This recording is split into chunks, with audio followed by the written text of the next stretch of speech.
लंकापति रावण सोने की लंका में रहता है, बड़ा धनवान है, पर उसके अंदर धर्म नहीं है। अरे धर्म होता तो पराई स्त्री का अपहरण क्यों करता?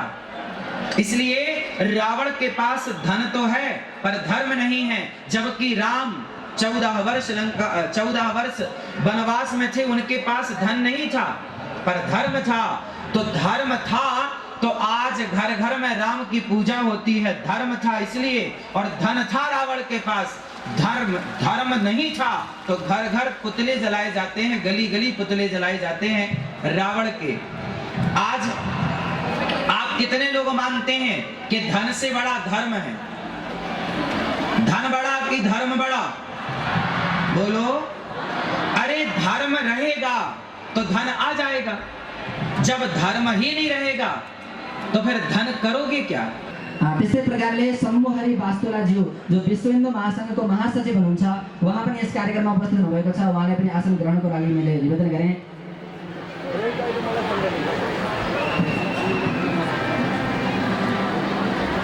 त्यस्तै प्रकारले हिन्दू राष्ट्र स्वाभिमान जागरण अभियान नेपालका महासचिव परम आदरणीय श्री देवेश झाज्यू पनि यहाँ उपस्थित हुनुभएको छ। उहाँलाई पनि मैले आसन ग्रहणको लागि निवेदन गरेँ। अधुना ये वृंदावन धामतः अत्र आगतवन्तः। ये गौरी गोपाल आश्रम भवन्तः श्रुतवन्तः सन्ति। वृन्दावनमा गौरी गोपाल आश्रम छ भन्ने थाहा छ हजुरहरूलाई? कसलाई थाहा छ? उहाँले वृन्दावन धाममा बसेर कथा सुनाउनुहुन्छ, कसलाई थाहा छ? सबैलाई थाहा छ नि? अधुना ते एव अस्माकं कार्यक्रमस्य अस्माकं प्रार्थनां स्वीकृत्य निवेदनं स्वीकृत्य अस्माकं पार्श्वे शुभकामनां प्रदातुं कथां श्रावयितुम् अस्माकं पार्श्वे आगताः सन्ति। एते गौरी गोपाल आश्रम इत्यस्य संस्थापकाः सन्ति। तत्र वृन्दावने ये केऽपि जनाः तत्र एतेषाम् आश्रमे प्राप्नुवन्ति, भोजनम् अकृत्वा न प्रेषयन्ति। सर्वेषां कृते भोजनस्य तत्र व्यवस्था भवति। अनेकेषां गवां तत्र सेवा भवति। प्रायः 140 छात्राः अपि तत्र निवसन्ति। ते संस्कृतस्य अध्ययनं कुर्वन्ति। एवं च सम्पूर्णे ब्रजक्षेत्रे 1 कोटि वृक्षान् एते आरोपणस्य कृते स्वस्य जीवनस्य लक्ष्यमपि स्थापितवन्तः सन्ति। तेषां अत्र आगमनं जातमस्ति। अतः तान् अधुना निवेदयामि, ते स्ववचोभिः अस्मान् अनुगृह्णन्तु इति। श्रीमन्तः भागवतभूषणाः श्री अनिरुद्ध महाभागाः।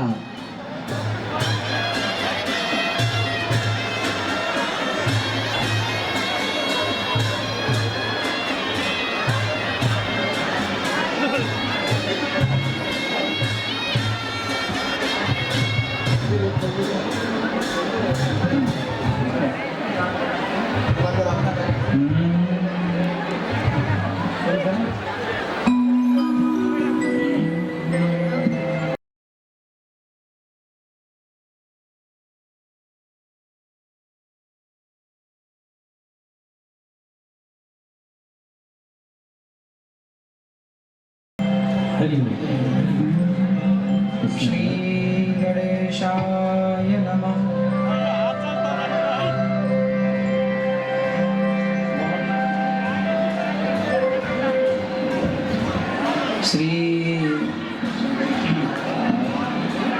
श्री गणेशाय नमः।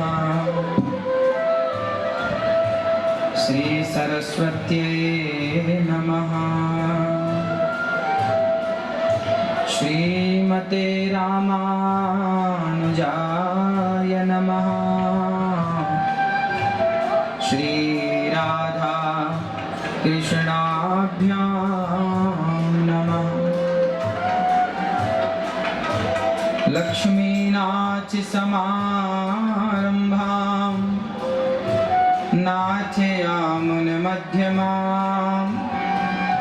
अस्मदाचार्य पर्यन्तां वन्दे गुरु परम्पराम्।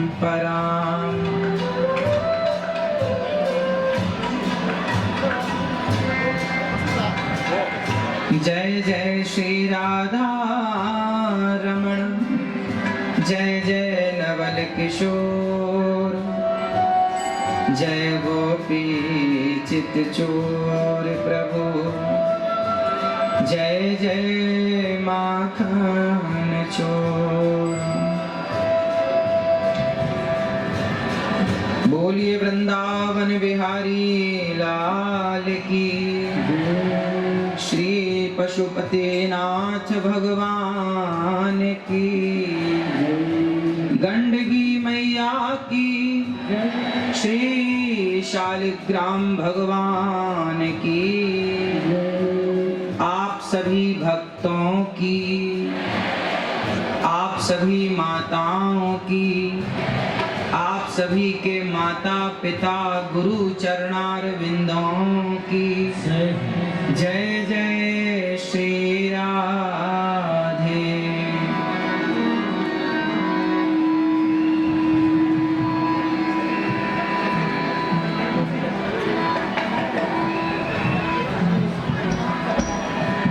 भगवान की पावन कृपा, पशुपतिनाथ भगवान की पावन कृपा से आज आप सभी के बीच में आकर के आप सबका दर्शन करने का परम सौभाग्य प्राप्त हुआ।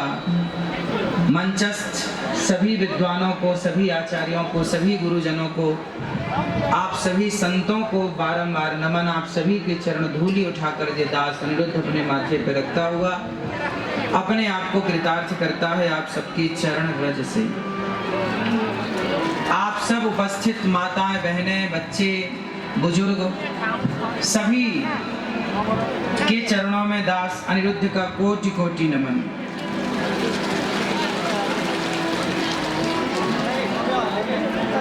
हजूर हरु अरामई हनुहंस, आप सब ठीक हैं? आप सबके घर परिवार में सब आनंद है?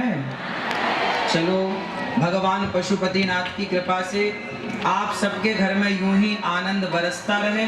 आपके घर में, आपके घर आंगन में बच्चों की किलकारियां गूंजती रहें। सदा आप सुखी और स्वस्थ रहें।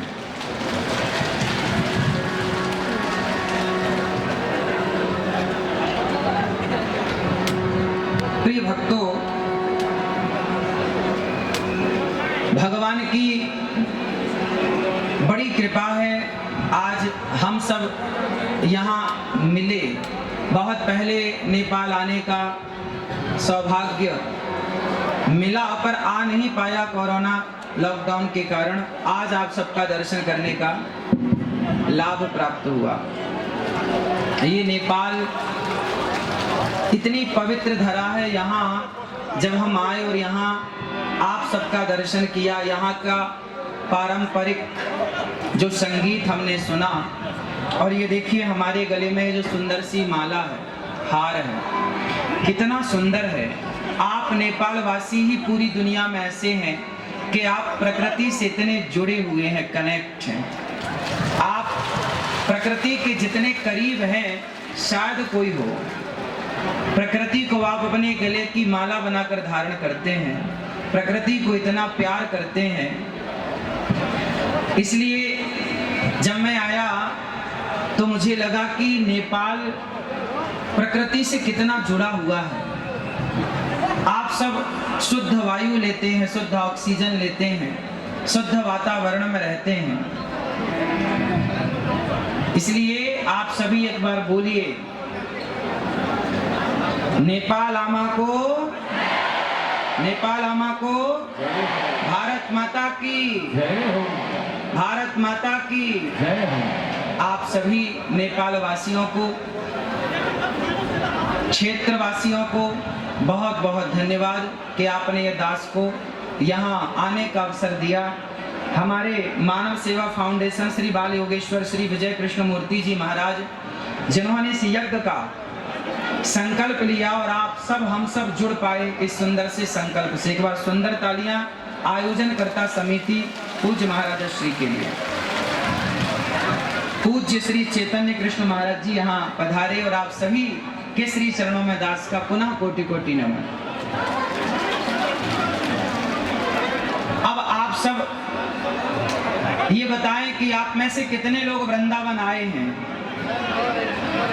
गौरी गोपाल आश्रम आए हैं। मैं आप सबको निमंत्रण देने आया हूं, आप सब जल्दी से जल्दी वृंदावन गौरी गोपाल आश्रम आए और गौरी गोपाल आश्रम में जितनी वृद्ध माओं की सेवा चल रही है, वहां जितनी सेवाएं चल रही हैं, अपनी आंखों से आकर के वहां की सेवाओं को देखें।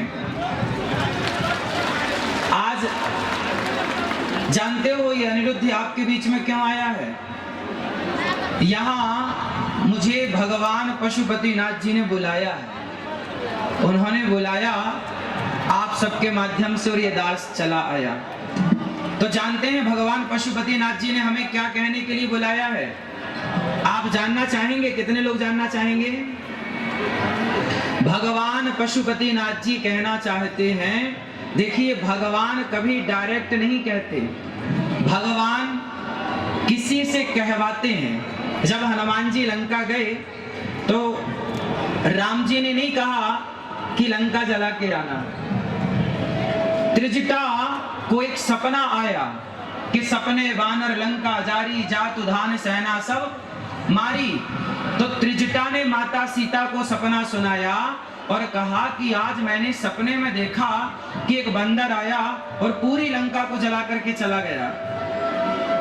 जब त्रिजटा का सपना हनुमान जी ने सुना तो हनुमान जी को लगा कि त्रिजटा के द्वारा स्वयं हनुमान जी ये समझ गए कि प्रभु राम ये कहना चाहते हैं कि जब लंका गए हो तो फूक की आना है, लंका गए हो तो रावण के घमंड को जला कर ही आना।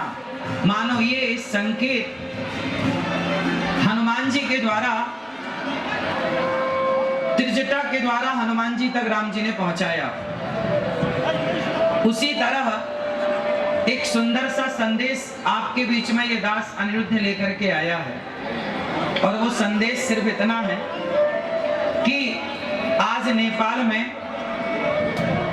आप सब संगठित रहें। आपको पता है जब जब हम जातियों में बंटते हैं तब तब हम बहुत बड़ी हानि कर लेते हैं अपनी। अच्छा बताइए आप सब लोग, क्या हमें जातियों में बंटना सही है? उत्तर दो। मैया, ओ मेरी प्यारी माँ, बैठ लो मेरी माँ, सुन लो, हमें जातियों में नहीं बंटना चाहिए। नेपाल में जातियों में लोग बंटे हैं या नहीं, हम आपसे पूछ रहे हैं, बताइए। नेपाल के लोग जातियों में तो नहीं बंटे। हम सबकी एक जाति है, हम सबकी जाति है मानव जाति, हम मनुष्य हैं। बड़े भाग्य मानुष तन पावा और सुर दुर्लभ सद ग्रंथन गावा। हम सब मानव हैं, हम सब मनुष्य हैं और हम जातियों में ऊंच नीच में ना बटे, हम संगठित रहें। आज नेपाल में जानते हो, आप सबको पता होगा कि आज पूरे नेपाल में धर्म परिवर्तन की घटनाएं बहुत तेजी से फैल रही हैं। आप कितने लोग जानते हैं कि नेपाल में धर्म परिवर्तन हो रहा है? कितने लोग जानते हैं? बताइए, ये धर्म परिवर्तन होना सही है? उत्तर। तो धर्म परिवर्तन को कितने लोग रोकना चाहते हैं? तो आप सबको भगवान पशुपतिनाथ जी ये जिम्मेदारी देना चाहते हैं कि आप सब एक मुहिम क्यों नहीं चलाते? ये जितने हमारे मीडिया के भाई हैं, आप जितने हमारे बड़े बुजुर्ग हैं, माताएं, बहनें, भाई, सब एक मुहिम चलाइए और गांव-गांव में, घर-घर में जाकर के लोगों को समझाइए कि भगवान श्री कृष्ण कहते हैं स्वधर्मे निधनम श्रेयः परधर्मो भयावह। अपने धर्म में रहना ही श्रेष्ठ है, अपने धर्म का त्याग कर देना श्रेष्ठ नहीं है। इसलिए हम सबको अपने धर्म में अडिग रहना चाहिए। और आप सब अपने धर्म का पाठ क्यों नहीं पढ़ाते? अच्छा बताओ, यदि धर्म परिवर्तन हुआ तो आज हमारा नेपाल हिंदू राष्ट्र है या नहीं? उत्तर दो। हिंदू राष्ट्र है कि नहीं नेपाल? हाँ या ना? हाँ तो हिंदू राष्ट्र है, और कौन कौन चाहता है कि ये सदा हिंदू राष्ट्र रहे नेपाल?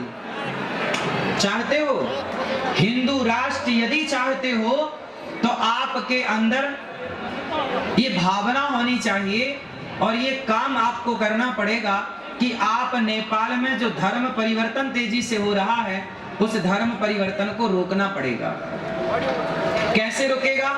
हम सब जागें, ये मीडिया वाले भाई जाएं, सवाल करो, जो धर्म परिवर्तन कर लेते पूछो कि तुमने धर्म छोड़कर क्या पा लिया, क्या पा लिया और आगे क्या पाओगे। जो व्यक्ति अपने धर्म, हमारे यहाँ मर गए लोग लेकिन अपने धर्म को नहीं छोड़ा। अच्छा बताइए, राम के पास क्या है, धन या धर्म? बोलो, रावण के पास क्या है, धन कि धर्म? रावण के पास धन है, धर्म नहीं, और राम के पास धर्म है, धन नहीं। हाँ या ना?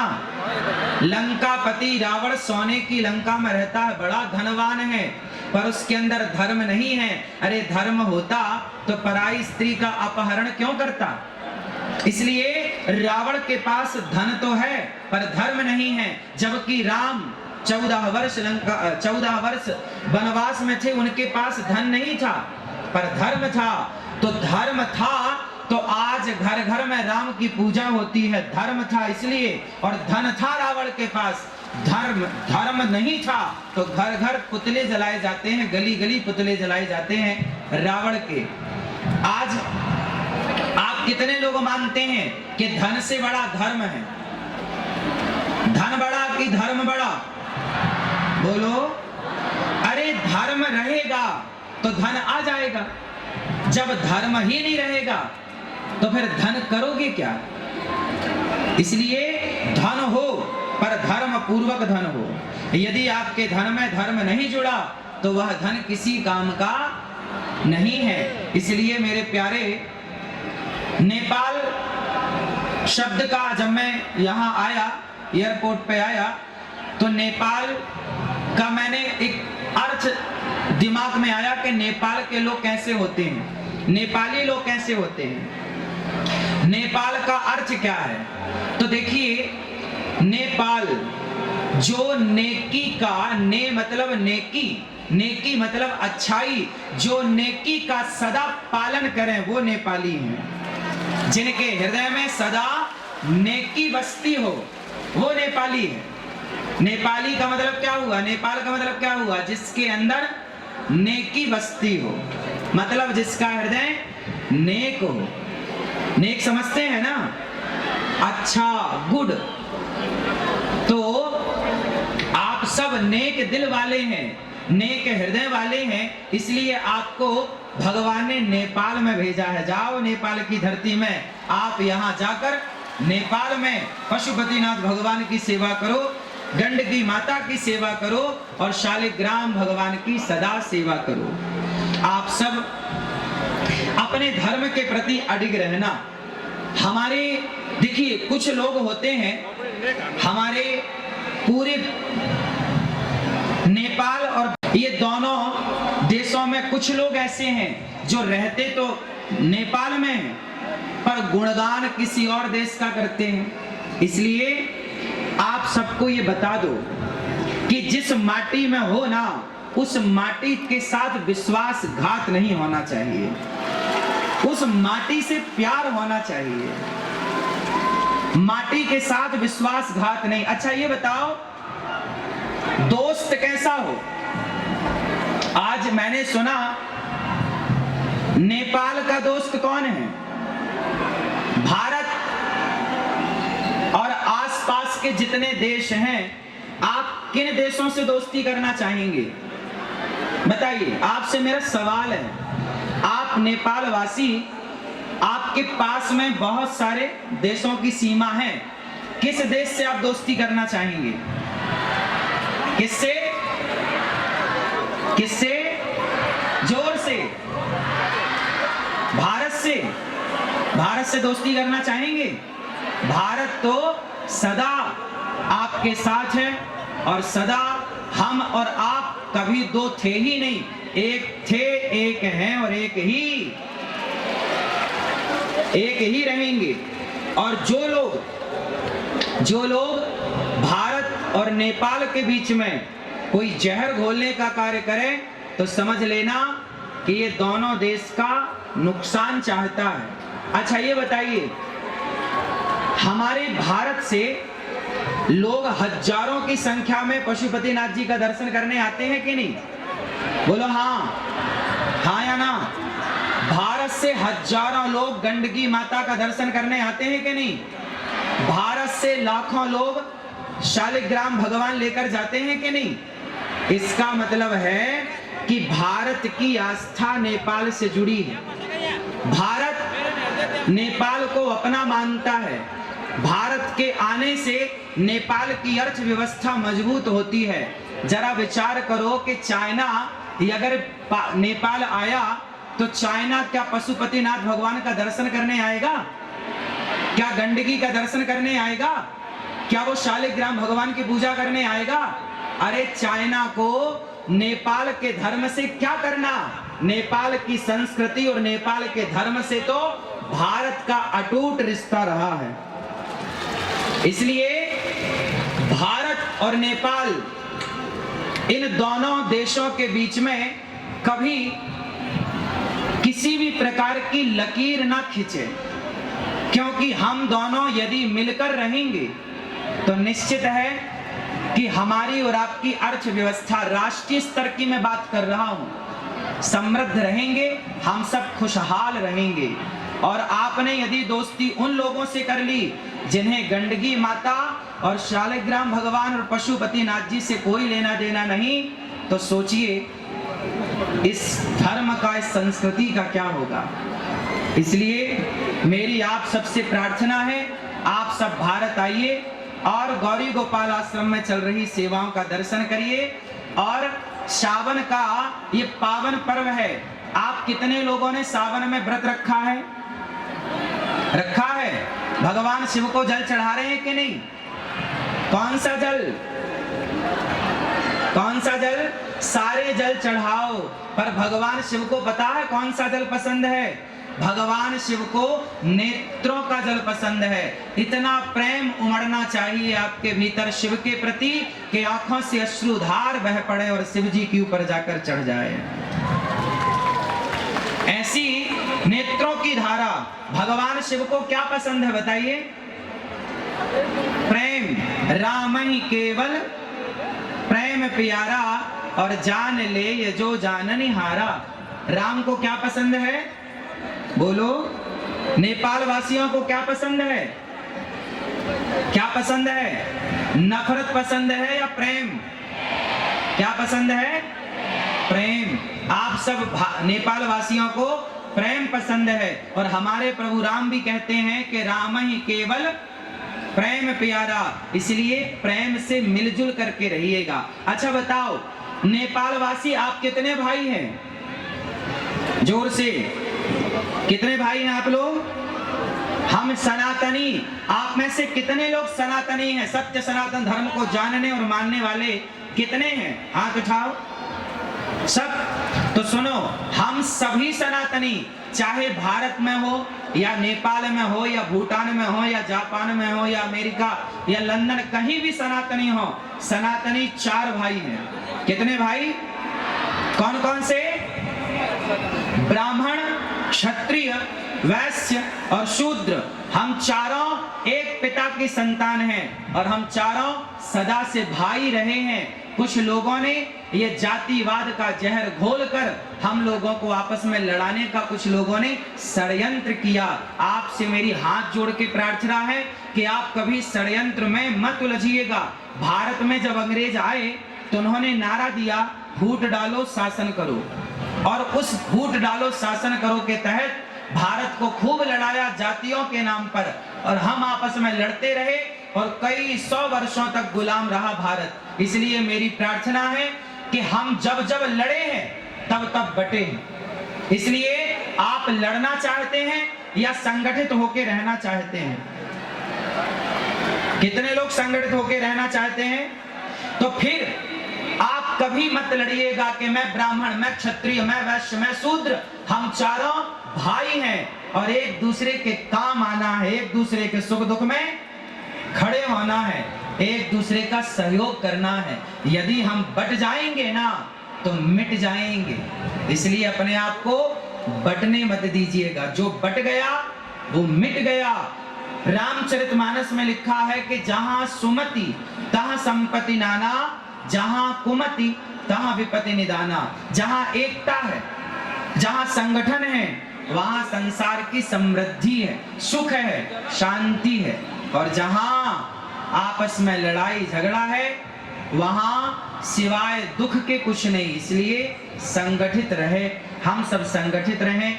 आप सब भगवत चिंतन करें, भगवान से प्रेम करें और अपने धर्म को समझें। धर्म का कभी परित्याग नहीं करना चाहिए। अच्छा बताओ, नेपाल के लोग शराब पीते हैं कि नहीं? हाँ या ना? शराब पीते हो? हाँ या ना? ना? हाँ। शराब नहीं पीना।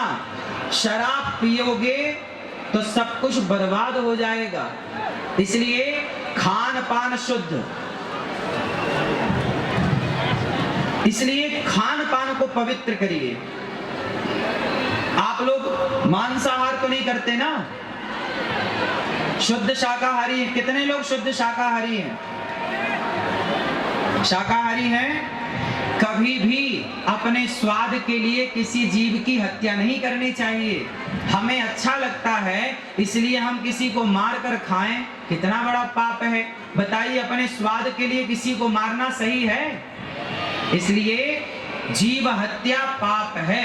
इसलिए हम भारतीय, हम सनातनी है ना, हम हिंदू है ना, हमें कभी अपने स्वाद के लिए किसी की हत्या नहीं करनी। हमारे धर्म में लिखा है अहिंसा ही परमो धर्मः। किसी की हत्या करना पाप है और किसी को जीवन दान देना पुण्य है। इसलिए आप किसी की हत्या ना करें, ऐसी मेरी प्रार्थना है। शराब इत्यादि से अपने आप को और अपने बच्चों को बचाएं। एक अच्छा इंसान बनाएं, राष्ट्र प्रेमी बनाएं, कुछ ऐसा बनाएं कि वो देश में अपना नाम रोशन करे, भारत का, और वो अपने नेपाल का, वो अपने समाज का, अपने संस्कृति का, अपने धर्म का वो नाम रोशन करे। ऐसा कुछ करे। इसलिए आप अपने बच्चों को संस्कारवान बनाइए। शराब, जुआ, नशा, इन सब से बचाइए। आज के जमाने में पता है क्या है? आज की आधुनिकता में हम इतने भागे जा रहे हैं कि आधुनिक होने के नाम पर, हम मॉडल होने के नाम पर अपने संस्कारों को, अपनी संस्कृति को छोड़ते चले जा रहे हैं। इसलिए हमें अपनी संस्कृति, अपने संस्कारों का परित्याग नहीं करना चाहिए। ठीक है? तो आप कितने लोग मांसाहार और शराब से बचेंगे, अपने बच्चों को बचाएंगे और अच्छे संस्कारवान बनके अपने राष्ट्र की सेवा करेंगे? ठीक है? आप सभी का बहुत बहुत धन्यवाद। आपने इतने आनंद के साथ दास अनिरुद्ध को सुना। हमें आपके बीच में आने का मौका मिला। आप सबको मेरी प्रार्थना है, आचार्य चरणों को प्रार्थना है, मंचस्थ सभी भक्तजनों को प्रार्थना है कि आप सब वृंदावन आए, गौरी गोपाल आश्रम में आए और गौरी गोपाल आश्रम आकर वृंदावन में, वहां वृद्ध माओं की सेवा हो रही है। 281 वृद्ध माएं गौरी गोपाल आश्रम में रहती हैं। 150 बच्चे वहां निःशुल्क पढ़ते हैं। अखंड लंगर रसोई चलती है, सब आकर के प्रसाद पाते हैं। ये सारी सेवा बिहारी जी ने दी है। बोलिए बांके बिहारी लाल की, कृष्ण कन्हैया लाल की, राधे राधे। आप सबके चरणों की धूल को ये दास अनिरुद्ध कोटि कोटि नमन करता है। आप सभी नेपाल वासियों को बारंबार दंडवत प्रणाम। आप सभी के चरण रज को प्रणाम। आप सभी के माता पिता को प्रणाम। आप सभी के गुरुजनों को प्रणाम। आप सब यहाँ प्रेम पूर्वक बैठे हैं। आप सब ने इस सुंदर से आयोजन में सम्मिलित होकर भगवान शिव का दर्शन करके अपने जीवन को कृतार्थ किया।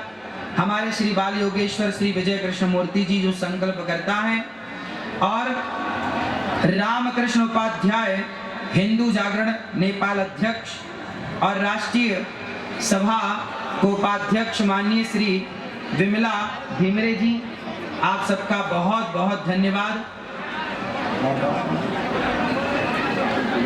श्री चैतन्य महाराज जी और आप सभी मंचस्थ सभी आचार्यों को, मातृशक्ति को कोटि कोटि नमन। आप सबको जय श्रीमन नारायण, जय श्री कृष्णा, राधे राधे। नेपाल आमालो आमा को जय, भारत माता की जय, गंडगी मैया की जय, शालिग्राम भगवान की जय, पशुपतिनाथ भगवान को जय।